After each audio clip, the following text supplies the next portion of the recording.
हमारा टॉपिक चल रहा है एमओएलईडी डिस्प्ले का। इससे पहले हम एक लेक्चर दे चुके हैं एमओएलईडी डिस्प्ले 4.0 वोल्ट, 4.0 वोल्ट और 7.0 वोल्ट कैसे निकालेगा, ये हम लेक्चर दे चुके हैं। तो आज का हमारा जो लेक्चर है एमओएलईडी डिस्प्ले के ही उसी पे है कि डिस्प्ले आईसी के पीछे जो एलसीडी कनेक्टर है वहाँ से उससे इस आईसी को वोल्टेज कैसे मिलेंगे और कहाँ से मिलेंगे। तो नाज़रीन, मैं हूँ तनवीर अहमद, आप देख रहे हैं एएमआर मोबाइल फ़ोन क्लिनिक। तो जुड़े रहिए हमारे साथ।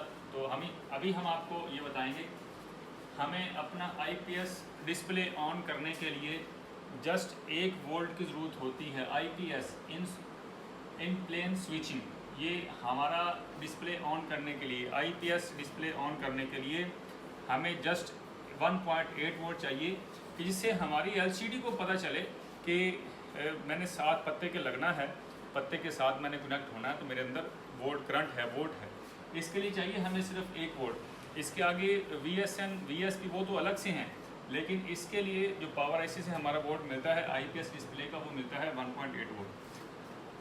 हमारा टॉपिक है आज का एमओएलईडी डिस्प्ले।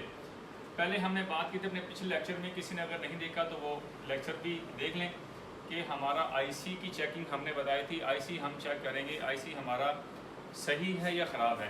तो आज हम बात करने वाले हैं कि जिस वक्त हमने एलसीडी का पत्ता नहीं लगाया हुआ, तो उस वक्त हमें अपने बैटरी कनेक्टर के ऊपर कौन कौन से और कितने वोल्ट मिलने चाहिए। आईपीएस, ये इस बात को अच्छी तरह से समझ लें और नोट कर लें कि बग़ैर पत्ता लगाए सेट को ऑन करने के बाद, दोनों में, इधर भी और इधर भी, सेट को ऑन करने के बाद एलसीडी का पत्ता लगाए बगैर आईपीएस डिस्प्ले में हमें इस पे 1.8 वोल्ट मिलना चाहिए, VSN और VSP मिलना चाहिए। जबकि यहाँ पे इधर एमओएलईडी डिस्प्ले के अंदर हमें एलसीडी लगाए बगैर सेट ऑन करने के बाद हमें 2 वोल्ट मिलेंगे। वो वोल्ट कौन कौन से हैं हमारे?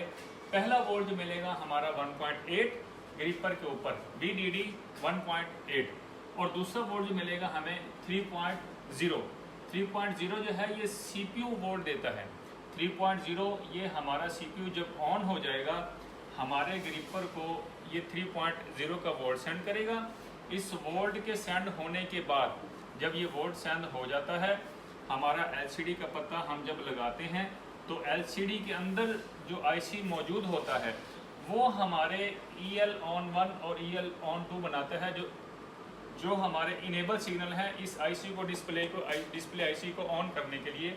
ये हमने बड़ी डिटेल से आपको समझाया था। अभी आज का जो टॉपिक है वो सिर्फ ये है कि सेट को जब आप ऑन करते हैं आपको अपने डिस्प्ले के पत्ते पर कितने वोल्ट चाहिए। आपको अपने डिस्प्ले के पत्ते पर सिर्फ 2 वोल्ट चाहिए, एक 1.8, दूसरा 3.0। जो 3.0 है वो CPU से आते हैं। इस वोल्ट का नाम है, इस लाइन का नाम है VCA, इसका नाम है, जो कि एक LDO के थ्रू आती है। ये एक LDO के थ्रू आती है। ये भी हम आपको बताएंगे कि इस LDO को हम बाईपास कर सकते हैं या नहीं कर सकते। वीडियो को एंड तक देखिएगा, ये भी हम आपको बताएंगे। तो 1.8 जो है हमारा ये पावर आईसी देगा, और 3.0 की लाइन जो है ये हमारा CPU देगा, लेकिन एक LDO के थ्रू। ये LDO की इनेबल की लाइन आ गई। इस LDO में एक हमारा VPH होगा और एक इसकी आउट होगी। CPU पीछे से भी 3.0 देगा और इस LDO के थ्रू होती हुई आगे हमारे कनेक्टर को 3.0 वोल्ट मिल जाएंगे। जब 3.0 वोल्ट मिल जाएंगे, 1.8 वोल्ट मिल जाएंगे इसको, उसके बाद जब हम LCD का पत्ता कनेक्ट कर देंगे, फिर जो है ये इनेबल सिग्नल EL on 1 और EL on 2 जो कि इस IC को ऑन करने के लिए मिलते हैं, वो बाद में मिलेंगे। फिर हमारा ये IC जो है वोल्ट आउट करेगा 4.0, 4.0 और 7.0 लाइट को चलाने के लिए। तो अभी हम आपको 2 सेटों में एक्सप्लेन भी करते हैं। 1-2 सेट हमने खोले हुए हैं कि ये हमारा वोल्ट जो है वो कैसे जो है इसके अंदर जाता है। आइए,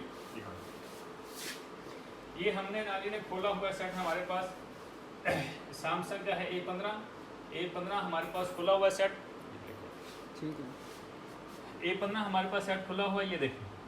तो ये हमारा 4.0 वोल्ट VDD, 4.6 वोल्ट VDD, ये हमारा वोल्ट, ये आ गया आउट का वोल्ट। और ये हमारा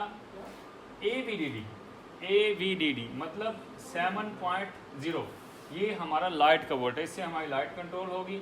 और ये हमारा आ गया 3.0 का वोल्ट, जैसा कि हमने बताया कि ये बोर्ड जो है CPU से आता है और एक LDO के थ्रू आता है। तो ये देखिए, ये एक LDO के थ्रू, ये हमारा LDO लगा हुआ है यहाँ पे। इस LDO के अंदर एक VPH है जो कि चार्जिंग IC से आ रही है, ये देखिए। और एक जो है LCD इनेबल की लाइन, इनेबल आप समझते हैं कि इनेबल की लाइन जितने भी हैं वो CPU से आती हैं। तो इनेबल पे जैसे ही हम जाते हैं तो ये हमें लेके जाती है CPU पर। ये देखिए, CPU हमारा 3.0 वोल्ट निकाल रहा है और ये LDO उस 3.0 को आगे हमारे जो है डिस्प्ले कनेक्टर वहाँ तक पहुँचा रहा है। जब ये वाला वोल्ट हमारा आ जाएगा और 1.8 वोल्ट इसी के साथ हमारा है 1.8 वोल्ट, ये देखिए, ये हमारा LCD का 1.8 वोल्ट, ये हमारा पावर IC से आ रहा है। ये देखिए, ये एक LDO लगा हुआ है इसके अंदर भी पावर IC के थ्रू। ये हमारा VS1 जो एक सप्लाई होती है हमारी VS1 की 2.0 की, ये जो कि पावर IC बनाता है, पावर IC के थ्रू एक LDO के थ्रू हमारे इस कनेक्टर के अंदर ये पहुंच चुका है 1.8। जब ये 2 वोल्ट आ जाएंगे फिर आप अपने बैटरी का पता लगाएंगे, LCD का पता लगाएंगे। LCD का पता लगाने के बाद आपको इनेबल सिग्नल मिलना शुरू हो जाएंगे। अगर ये 2 सिग्नल आपको नहीं मिलते MOLED के अंदर तो LCD का पता लगाने की कोई ज़रूरत नहीं, आपको पहले आप अपने इन 2 सिग्नल को ही रिपेयर करें। और ये जो है ये LDO बाईपास भी हो जाते हैं, वो अभी हम बताते हैं आपको। इससे पहले एक और छोटी सी इन्फॉर्मेशन आपको दे दें, ये हमारे पास लेटेस्ट एक सेट है A52 जिसमें ट्रिपल पावर कंसेप्ट है। ट्रिपल पावर कंसेप्ट के अंदर भी 3.0 जो है ये हम आपको दिखाते हैं।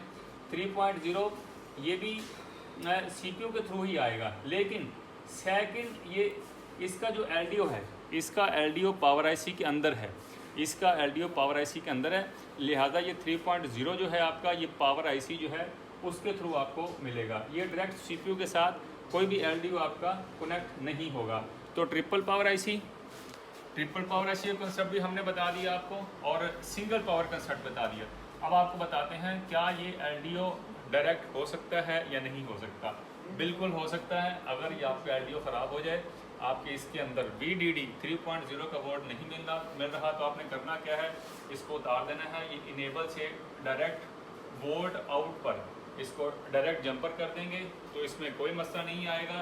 डायरेक्ट CPU जो है आपके इस कनेक्टर को कंट्रोल करेगा और इनेबल सिग्नल निकाल देगा। इसको आप डायरेक्ट भी कर सकते हैं।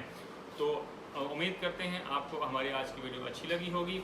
अच्छी लगे तो ज़रूर कमेंट्स भी कीजिए और हमारे चैनल को सब्सक्राइब भी कीजिए और बेल आइकॉन के बटन को ज़रूर दबा लीजिए। मिलते हैं नेक्स्ट वीडियो के साथ। अल्लाह हाफ़िज़।